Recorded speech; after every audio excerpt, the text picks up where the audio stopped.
Madame Després-Houlbert. Oui, merci Madame la Présidente.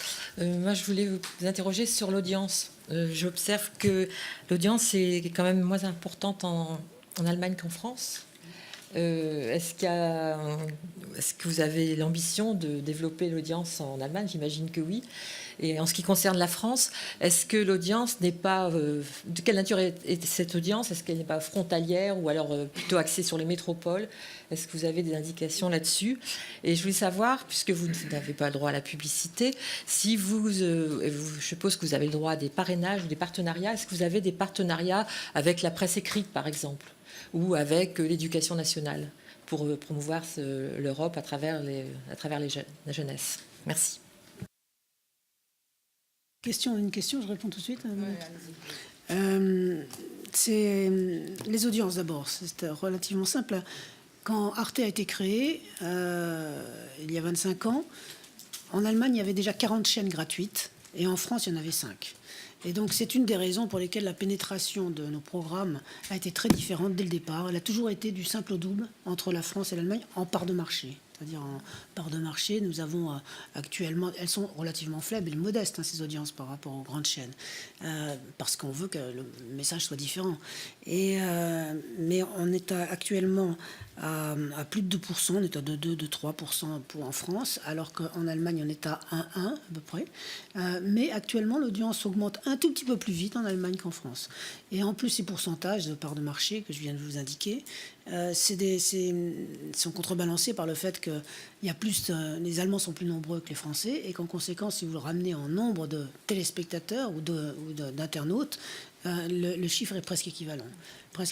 Donc voilà, nous sommes assez contents surtout d'avoir une progression comparable dans les deux pays en même temps. Ce qui serait vraiment gênant pour nous, ce serait d'avoir des vases des communicants où on voit l'audience augmenter d'un côté mais pas de l'autre. Donc pour nous, c'est important, c'est que le mouvement soit le même des deux côtés, et c'est le cas, puisque plus 50% en 5 ans côté français et plus 30% en Allemagne, ça montre bien la tendance. Et puis, en ce qui concerne le public d'Arte, alors ça c'est assez amusant à savoir, c'est qu'on s'aperçoit que là aussi, là où la proportion de public qui regarde et qui demande Arte est la plus forte, c'est dans les petites villes moyennes, là où il y a relativement peu de présence culturelle, et même en milieu rural. Donc on est totalement à l'inverse de ce qu'on imagine, c'est-à-dire ce n'est pas du tout réservé à la métropole ou aux grandes villes.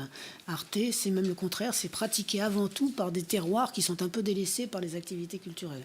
Et là, on est vraiment le service public de la culture qui se diffuse dans toutes ces contrées. Et donc, c'est pour nous très important d'essayer de faire en sorte que les producteurs avec lesquels on travaille pour faire des programmes, mon Dieu, ça évolue avec nous vers une plus grande découverte ou un plus grand intérêt ou une plus grande gourmandise avec ce qui se passe aussi dans le milieu rural et dans les villes moyennes. Voilà, donc c'est ce que nous essayons aussi de faire, c'est d'être plus à l'écoute des problématiques de ces populations que nous ne sommes naturellement à cause de la centralisation parisienne. Mais les Allemands, par contre, ont une structure très décentralisée, et eux, ils savent parler à des pays plus ruraux qu'habituellement chez nous. Mais c'est vraiment exactement, et c'est logique, c'est tout à fait logique, et une fois qu'on a compris, on sait qu'effectivement, il faut que nous assumions, et nous le faisons avec beaucoup de plaisir, cette parole culturelle, qui est souvent la seule parole culturelle que l'on peut trouver dans des territoires relativement délaissés. Et puis le partenariat éducation nationale, alors partenariat avec d'autres, alors on a avec la presse écrite, ça pose aucun problème, au contraire, on est en étroite, on a une part de marché, on appelle ça une part de marché dans la presse, en part de voix, voilà. C'est le concept de part de voix, c'est-à-dire la part d'espace que l'on occupe dans la presse écrite par rapport aux autres, bien supérieure à notre part de marché. C'est-à-dire que la presse nous soutient énormément, elle parle beaucoup plus d'Arte que sa part de marché le nécessiterait en valeur absolue. Et donc, les partenariats, on en fait énormément. Je peux vous donner par exemple sur le Vietnam. On a fait une série sur le Vietnam, l'histoire du Vietnam il n'y a pas très longtemps. On a eu comme partenaire le Parisien Libéré, entre autres, ce qui n'est pas classique, c'est pas évident de motiver le Parisien Libéré. Et pratiquement toutes nos opérations, dès que c'est plus qu'un programme, est accompagné. Toutes les opérations sont accompagnées par des partenariats avec la presse écrite. Par ailleurs, nous avons construit, et ça je suis contente que vous nous posiez la question, avec l'éducation nationale, un outil dont nous sommes très fiers, qui vient juste d'être mis en place tout récemment avec le ministre de l'Éducation nationale et la ministre de la Culture, qui s'appelle Educarté. Educarté, c'est une plateforme de SVOD, c'est un programme audiovisuel, qui est destiné aux professeurs, à leurs élèves et à leurs familles.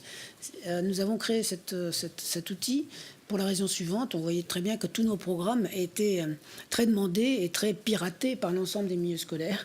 Et plutôt que de continuer à les laisser pirater avec une certaine mauvaise conscience parfois, nous avons préféré construire cet outil qui s'appelle Educarté, qui maintenant rassemble, je crois, près de 600 heures de programme, enfin 600 programmes distincts qui sont mis à la disposition des professeurs, avec des services qui ont été conçus par les professeurs dans tous les niveaux scolaires, pour tous les niveaux scolaires, et qui est l'objectif de cette plateforme de SVOD est simple mais très ambitieux, c'est de se dire qu'il faut que dans une dizaine d'années, l'ensemble des jeunes Européens puissent, à la fin de leur scolarité, avoir bénéficié de la connaissance d'un socle commun de programmes liés à la culture qui leur permettent d'avoir un ciment sociétal au niveau de l'ensemble de l'Europe. Et en plus, pour nous, ça nous paraît fondamental. Comme nous sommes une chaîne culturelle, une chaîne européenne, nous transmettons les valeurs de la civilisation de l'Europe, des civilisations que comporte l'Europe, et à partir de ce moment-là, nous avons bon espoir que l'ensemble de ces jeunes Européens puissent reprendre ces valeurs plus facilement qu'actuellement. Voilà, donc Educarté, c'est un programme auquel nous tenons beaucoup.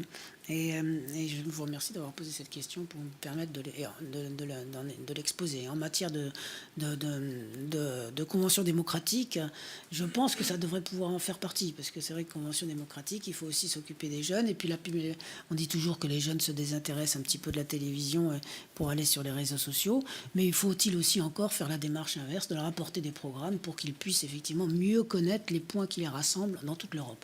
Pour l'instant, nous le faisons en français en Allemagne, et nous espérons bien, avec Arte Europe, avec nos 6 langues, pouvoir le faire dans toute l'Europe progressivement, mais ça nous prendra une bonne dizaine d'années quand même. Donc, c'est pas pour demain matin, mais c'est un beau projet très important que de réunir là aussi la jeunesse dans les écoles avec les professeurs en 6 langues et nos programmes.